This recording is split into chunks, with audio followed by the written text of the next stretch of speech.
Etika Kedokteran untuk semester 5 Fakultas Kedokteran, Etika Kedokteran.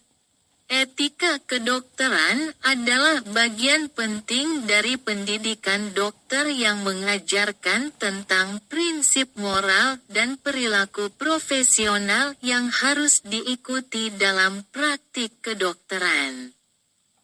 Di semester 5, mahasiswa kedokteran biasanya mempelajari berbagai aspek etika kedokteran, termasuk prinsip dasar, kode etik, serta aplikasi etika dalam situasi medis yang kompleks. Berikut adalah penjelasan rinci dan lengkap mengenai etika kedokteran yang biasanya dipelajari pada semester 5/1. Prinsip dasar etika kedokteran, autonomi. Menghormati hak pasien untuk membuat keputusan terkait kesehatan mereka sendiri. Seorang dokter harus memastikan pasien memiliki informasi yang cukup untuk membuat keputusan yang informasional, sadar, dan bebas dari tekanan. Beneficence. Tindakan yang dilakukan oleh dokter harus bertujuan untuk memberikan manfaat bagi pasien. Dokter harus selalu berusaha untuk meningkatkan kesejahteraan pasien. Non-maleficence. Prinsip ini menyatakan bahwa dokter harus menghindari melakukan tindakan yang dapat merugikan atau membahayakan pasien. Primum non nocere. Pertama, jangan merugikan, adalah ungkapan yang sering digunakan untuk menggambarkan prinsip ini. Justice, keadilan. Menuntut dokter untuk memberikan pelayanan yang adil dan merata kepada semua pasien, tanpa diskriminasi. Ini termasuk memberikan akses yang setara terhadap perawatan medis dan tidak membedakan berdasarkan ras, agama, jenis kelamin, status sosial, atau faktor lainnya. 2. Kode etik kedokteran. Setiap negara memiliki kode etik kedokteran yang dirancang untuk memberikan pedoman mengenai hak, kewajiban, dan tanggung jawab dokter dalam praktek medis. Di Indonesia, kode etik kedokteran tercantum dalam Kode Etik Kedokteran Indonesia, Kodeki, yang disusun oleh Ikatan Dokter Indonesia, IDI. Kode etik ini mencakup beberapa hal, kerahasiaan medis.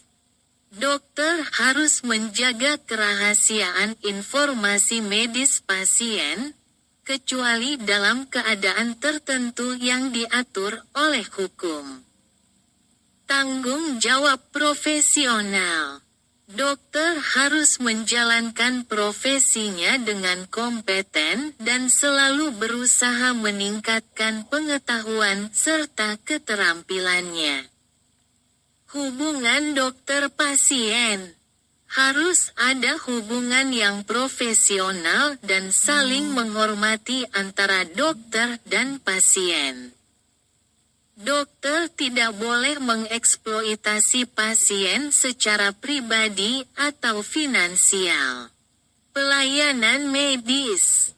Dokter harus selalu memberikan pelayanan medis yang terbaik dengan memprioritaskan kepentingan pasien. 3. Pentingnya informed consent.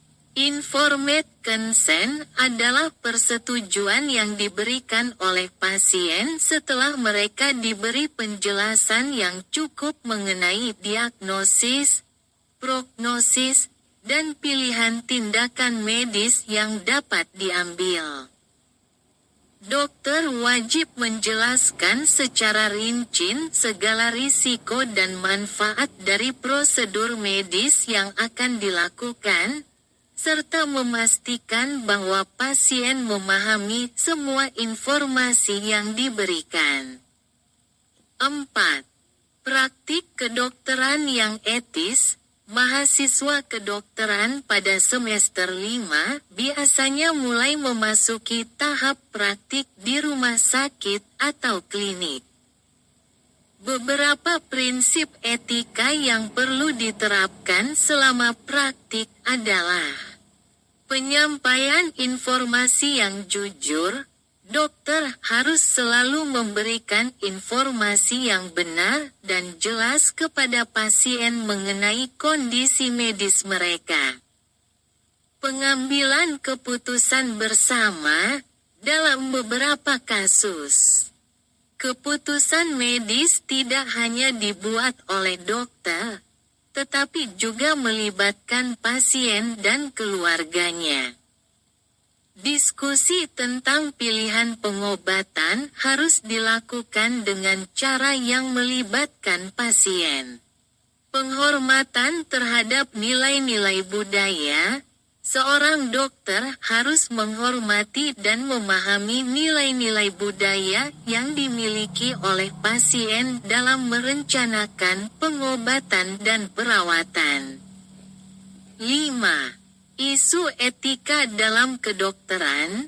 Di semester 5, mahasiswa juga akan mulai mempelajari isu-isu etika yang sering muncul dalam praktek kedokteran, antara lain, aborsi.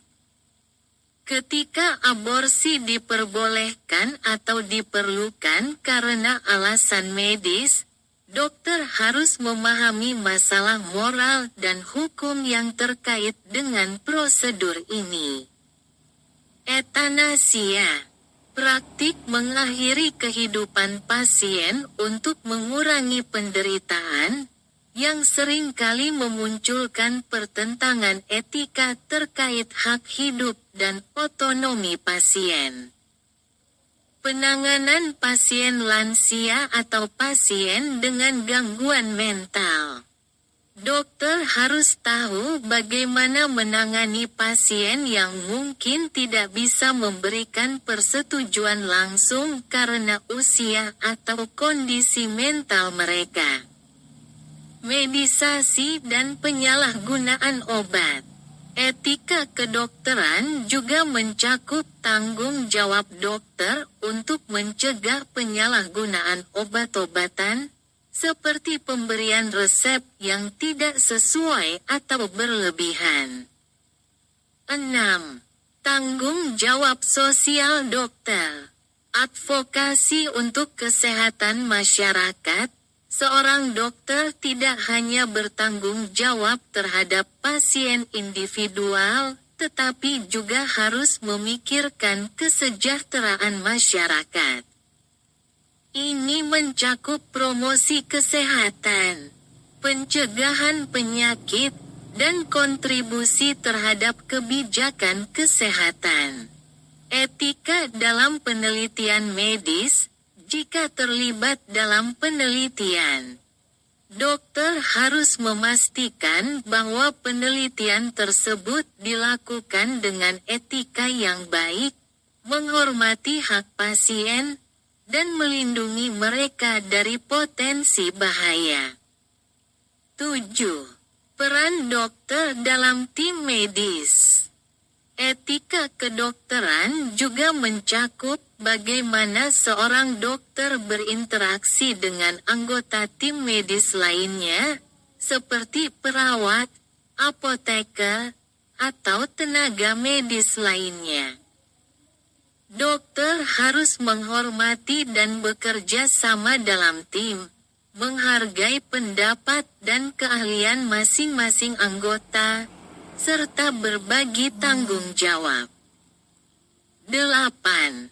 Konflik etika dalam praktik kedokteran.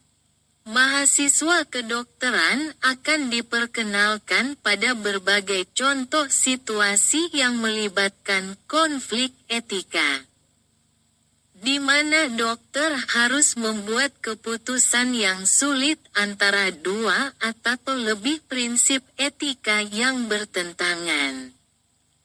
Contohnya, dalam kasus pasien yang ingin menjalani perawatan tertentu meskipun diketahui ada risiko besar, atau dalam kasus pasien yang tidak mampu memberi persetujuan karena tidak sadar.